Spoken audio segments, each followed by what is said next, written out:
Hi, everyone. I'm Dr. Ramona, and I'm here with my sister, Dr. Renee. And today we are going to be in week 6 of our 12-week video log. Today's theme is It's the Door Between Worlds. And we're just going to talk to you about our progress and recap any experiences that we've had that might be of interest. And then let's just get to it. All right.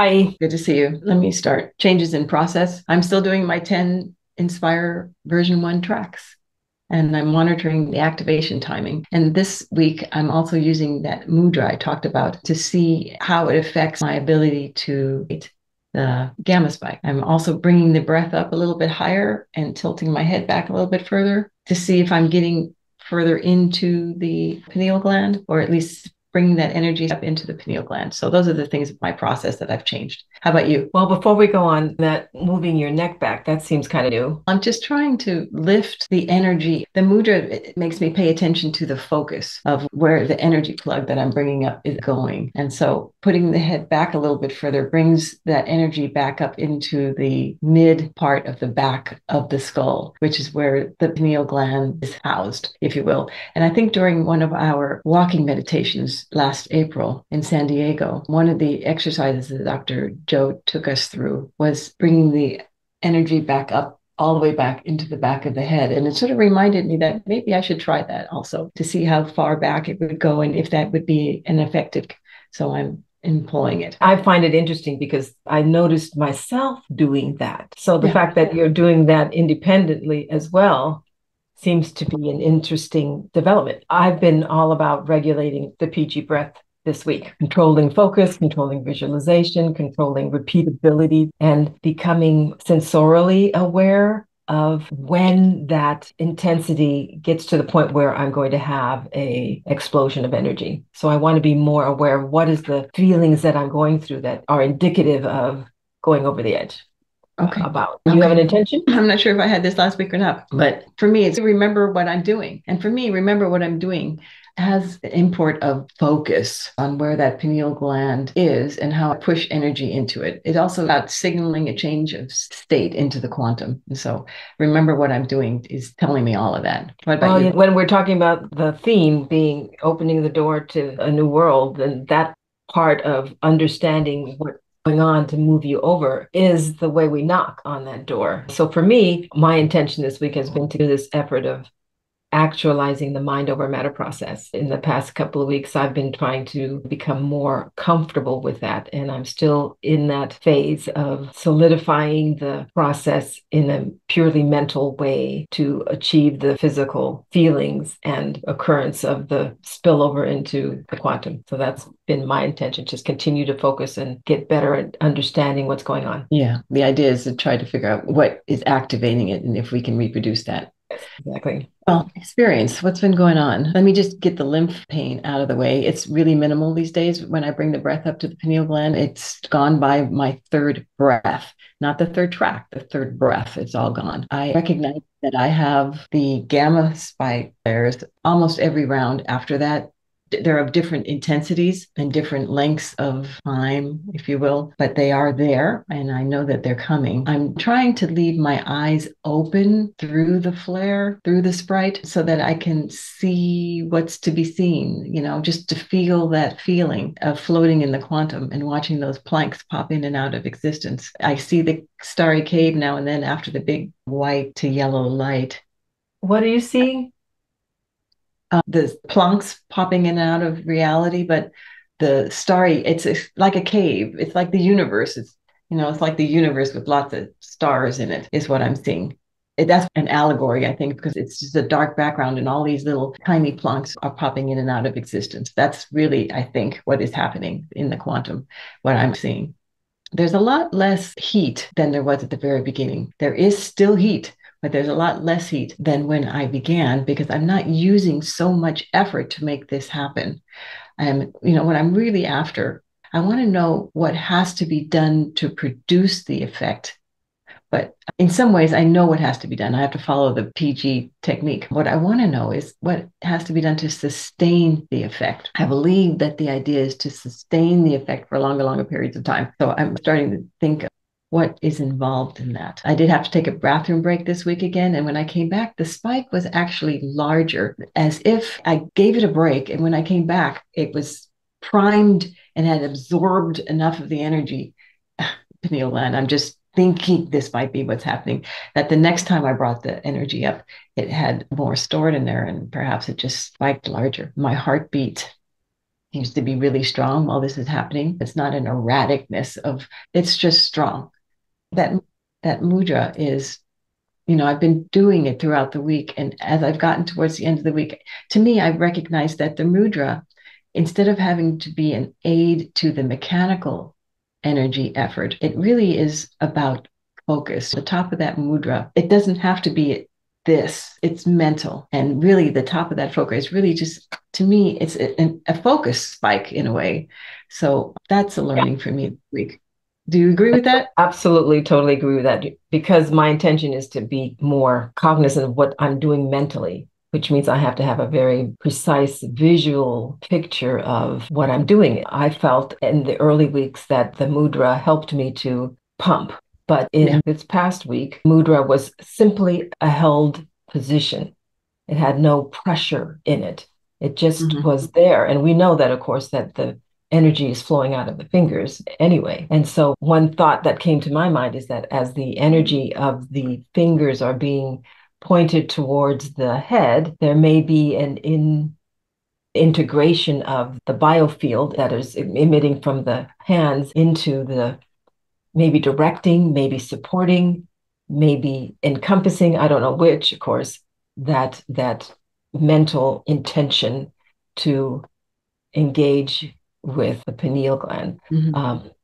It's nothing that you really need, like Paramahansa said, once you've been somewhere, you don't need the steps to get there anymore. We talked about that last week, but it's a comforting position to be in. I've found it to be really prayerful, if you will, in the sense that it's a humbleness about asking for entrance in outer worlds. It could just be a frame of mind, a perspective. Or maybe just allowing the energy to use the body as a medium for entrance into and takes us into higher levels of consciousness. I think that's a really big learning for both of us. I think I want to mention, I brought my focus to energy plug that moves up from the perineum to the pineal gland. And I decided this week that once it passes up to the first three energy centers, I was going to start to spiral it around the upper spinal area, which includes obviously the cerebrospinal fluid that's being pushed up into the head. But the spiraling, I thought that might be more difficult for me, but it does seem to be comforting. And maybe it's just because I spiral, I circle myself all the time around my perineum. So maybe it's just a comforting. You're doing it now. It's just a comforting extension of that whole process. So it wasn't as visually taxing or mentally taxing, because visualization is something I'm working on, as I thought it would be. Anyway, by doing that several of the last days of the week, I was able to see some red along with the gold during the sprite. And seeing the red tells me something about how the frequency of what it is that I'm experiencing is starting to rise, because red is the lower band, ultraviolet is the upper band, but I'm reaching the frequencies where we start to see the colors of light. I'm not exactly sure that the gamma spike is part of that rather than a burst into the quantum. I'm not sure where that white burst sits on the spectrum. Yeah, if we're talking about color, we could find it, but I'm not sure that that's what's going on there. So it's just, I'm leaving that as a question mark for the future. How about you? What's your experience this week? Well, the first part of the week, Sunday, Monday, Tuesday, Wednesday, was just gung ho, wonderful, wonderful, wonderful, in the sense that the colors started off really quickly in the low reds, in the infrared, thanks. And they seemed just to be there in my mind's eye, because I keep my eyes open beneath my visor as well. And so as I was doing this throughout the week, it just seems like that continual presence of a low level of agitation in the infrared seemed to just be ready for more. And I had to do very little. Well, I didn't do anything physical other than pull it in and lock it down. Again, I was working with the mental effort. So the mental effort was pretty nicely successful this week at pulling it up and sensing and then moving into and going over the edge. Another one of the things I was looking for was this feeling of what is it like? What are the indicators that I'm getting close? And those were a sense of it's like the sprites became more intensely visible, as if I was getting ready to go into a warp drive type look, if you know what that looks like. Uh-huh. Yeah. Okay, Uh-huh. so it's sort of like that happening as an indicator of you're getting close, you're getting close. That Uh-huh. was really great. No exhaustion, much less heat. And once during this week, I had this really interesting, it was during the last part of the week where I felt like I was being, either I was moving through or there or waves of wave after wave after wave of energy was coming and passing through me. And Mhm. that was really beautiful. It was just a wonderful, comforting. I don't know why I would call it The comforting, but color band, huh? the color band, what was the color band for that? Color bands were rosy in the pinkish hue range, not Uh, the dark, deep maroonish reds, but the more rose colored. and was there Yeah. any heat associated with this? What No, about sense of flow? When you said you had a sense of flow, was there a physical sensation or was it just all in light? it was all in light. It's like if you were at the beach, you can feel how the waves pound at you gently when you're just walking in a little bit. You know that they're coming at you. And then when they flow back, there's this pull and this drag. That's what it was like. It felt like I was in a waveform of some kind. Huh. Okay. But for the Cool. most part, I had some really, really good experiences. And I'm getting more comfortable with the mental visualization. My mental visualization, once it's pulled and locked down, I'm literally spinning the energy up the spine into the pineal gland. That's the visualization. And it becomes more agitated, if you will, as the energy moves beyond the heart and up into the head. So there's Hmm. like an increase in the spin rate. Hmm. And again, as I said, then I was able to perceive a quickening of or a increase in the density of the sprites as an indicator that I was activating the gland, the crystals, and then of course having the experiences of going over into the quantum, opening Hmm. that door. I wanted to mention to you something about how I've been thinking about those gamma sprites as part of my wrap up for this week because I've been trying to connect the heat and the gamma sprites and the changes in the heat and the gamma sprites. Those sprites that we see are indicators of a change of state of that pineal gland. As we pull energy through that cerebrospinal fluid, and we tighten down on those intrinsic muscles and we're putting focus, mental focus and intention on that gland to Mhm. compress those crystals. That conversion of mechanical energy into electricity is producing that magnetic field. And to me, it seems like each time we come up the spine in the cerebrospinal fluid and we're doing that, we're like priming the pump. And I believe that Dr. Joe mentions it that way. But to me, what we're doing is we're creating an actual density gradient in the energy between the bottom of the spine, which is the perineum, and the endpoint, which is the pineal gland. And I know this density gradient has to be very slight, but whenever you have a density gradient, it's going to produce a release of heat, just like we have in hurricanes where they measure the temperature of the ocean and they measure the temperature up in the high atmosphere, and there's a slight density gradient. And in the hurricanes themselves, they actually see gamma sprites being released because of that delta. And I think that's what's happening within us, that that density gradient between the perineum and the pineal gland is actually what is producing that release of heat. Density gradient is spinning, is producing a spin, and it's the spin that's producing the energy sprites.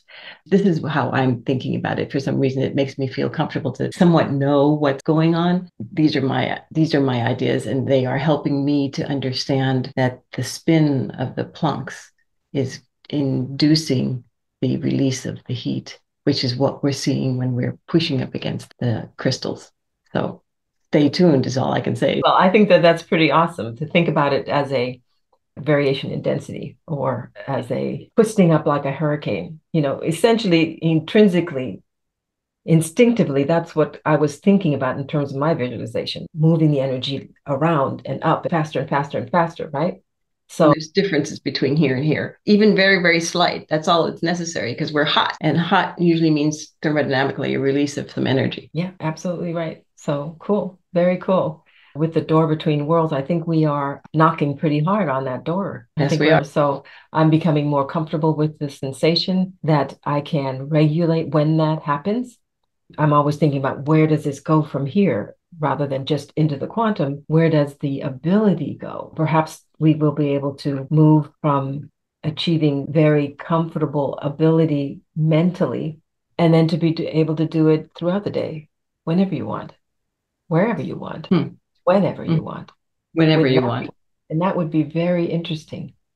We started physically, we're moving to the mental, and then maybe when we become more automatic at it, we will also be able to move from our morning environment to other times in the day, despite the fact that melatonin will not be at its peak. Right. But because we've primed the pump by doing these exercises for so often, I think there's a point where the pineal gland is going to be sensitized to the process. It doesn't get all crystal covered up again. It should be more available to us. Well, guess we'll see. See. Okay, bye. Bye. Please take a moment to subscribe to our channel. That way you'll be notified every time we upload a new segment in our 12-week Inspire Volume 1 video journal series. If you'd like to start your own journey, you can purchase Dr. Joe's Inspire Volume 1 10 Tracks to Master the Breath album using the direct link in the description. Happy breathing!